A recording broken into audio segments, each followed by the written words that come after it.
Ese es otro momento que nos hermana a Guatemala y México, porque México abre las puertas a cerca de 200,000 refugiados que venían huyendo de las masacres. Y ahí es donde se crea la Comar, la Comisión Mexicana para Refugiados. Esta historia común nos permite pensar en un futuro común. Entonces, sí es posible pensar en una patria grande, pues sí es posible pensar. Y hacia eso hemos ido con esfuerzos políticos de acercamiento, diría yo. En este caso, el más importante es la CELAC, la Comunidad de Estados Latinoamericanos y Caribeños. Pero México y Perú comparten el tránsito transpacífico a las Filipinas, que es el otro gran espacio de la monarquía hispánica. No sé si ustedes saben que la mayor cantidad de plata de México y de Perú no va a terminar en Europa, va a terminar en China. En algún sentido, los más importantes santuarios surgen en las grandes capitales, ¿no? Entonces, un poco la idea de la episcópolis es construir una ciudad cuyo centro sea la catedral, ¿no? Y a que a partir de la catedral se controle la religión, los sacramentos, las parroquias, ¿no?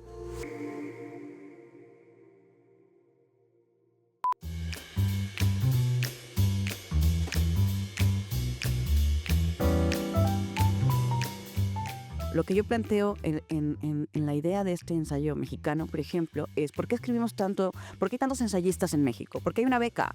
¿Por qué hay becas? Si hubiera becas en Colombia, habría muchos ensayistas colombianos, ¿no? La gran ventaja, digamos, de la traducción es que no tienes la angustia de saber si vas a terminar el texto. Cuando tú escribes como creador, hasta que pones el punto final, no sabes si ese cuento está terminado, si ese poema está concluido.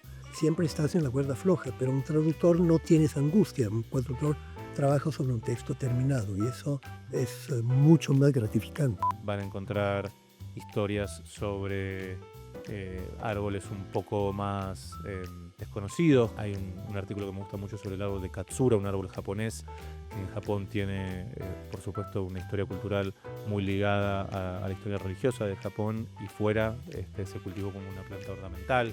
Entonces, un poco la idea de esa plataforma es registrar el paso de las plantas. Solemos pensar en las plantas como inmóviles, como aquello que está atado al suelo, y las plantas viajan muchísimo. Boxeador, decían que era bueno, pero que nunca ganó. Nunca ganó una pelea. Y luego un día, me parece un 22 de diciembre, no me acuerdo muy bien qué año, se ve a sí mismo descendiendo del cielo, rodeado de ángeles por una escalera. Y él estaba ya para ese momento trabajando en la casa de su abogado como amo de llaves, porque se había lesionado una pierna, cosa que le hizo dejar la carrera como pugilista. A quien le preguntes, o sea, no hay reglas. Herzog me parece que cuando era joven se robó una cámara, y entonces él te dice, si te tienes que robar una cámara, te robas la cámara. No lo recomiendo necesariamente, pero no hay reglas. O sea, en el caso de ópera y panorama, pensaba, y bueno, después Tarántula, que ya es la tercera, que ya tenía un guión más estructurado, pero también la pude pensar como las primeras dos, que era pensarlas como productor, no nada más como director-productor que no tiene dinero.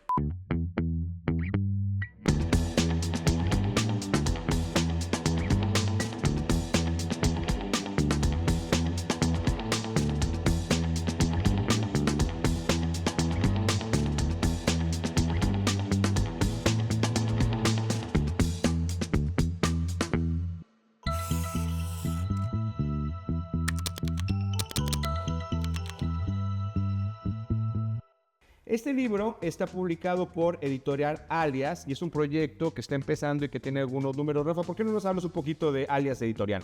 Pues mira, yo creo que es un proyecto proteico, es una cosa que tiene una complejidad muy grande, que está ahí Daniela Gil como editora y Damián que está atrás, donde siempre tuvo un cariz muy particular, muy divulgativo, y como yo digo siempre, alguien que hace libros, que los traduce, que los escribe, que los edita, que los roba. Están locos. Y tiene que estar en es un incomprendido, ¿no?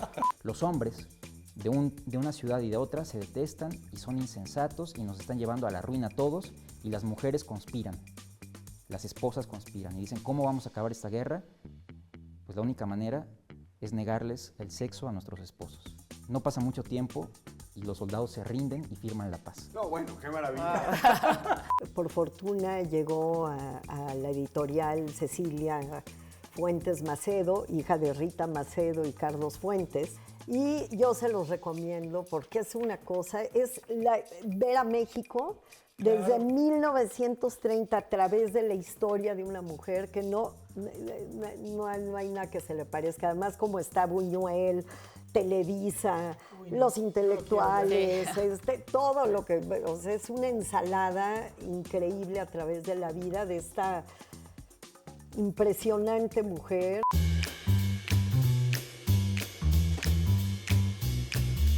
Pues mira, yo vengo de una familia de clase media. Mi papá, funcionario público, estudió Derecho en la UNAM y siempre se dedicó al servicio público. Y pues él es mi principal inspiración. ¿Quién fue tu papá, Graciela? Mi papá, Jaime Báez, fíjate que fue diputado local en Tamaulipas y fue presidente del Congreso de Tamaulipas. Ah, qué bien. Fue diputado federal. De ahí salió entonces. Sí, y fue diputado federal también, fíjate, fue en la primera legislatura que estuvo ya en San Lázaro, ¿no? Que inauguró el recinto de San Lázaro. ¿Cómo me gustaría que me recordaran?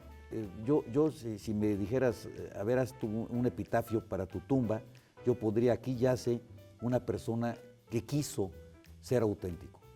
Yo no sé si lo logre o no lo logre, pero es esa lucha con la autenticidad contigo mismo, que seas congruente entre lo que estás pensando, entre lo que estás creyendo, con lo que estás diciendo y congruente con lo que estás haciendo.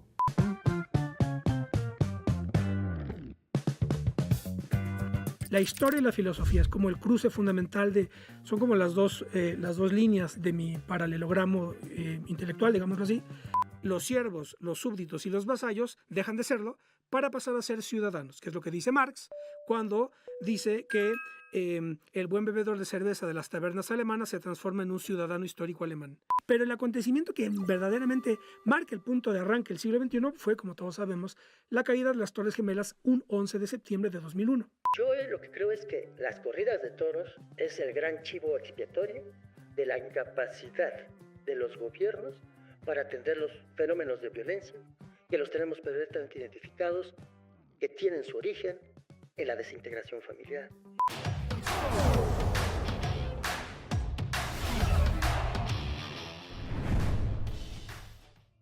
Pues yo creo que yo nunca tuve un cisma vocacional. La verdad empecé a pintar desde la prepa y cuando entré a la Esmeralda ya tenía 2 exposiciones individuales. Evidentemente era muy prolífico, pero eran un bodrio de piezas, no creo que se haga nada de eso, pero era muy trabajador y la vocación estaba ahí.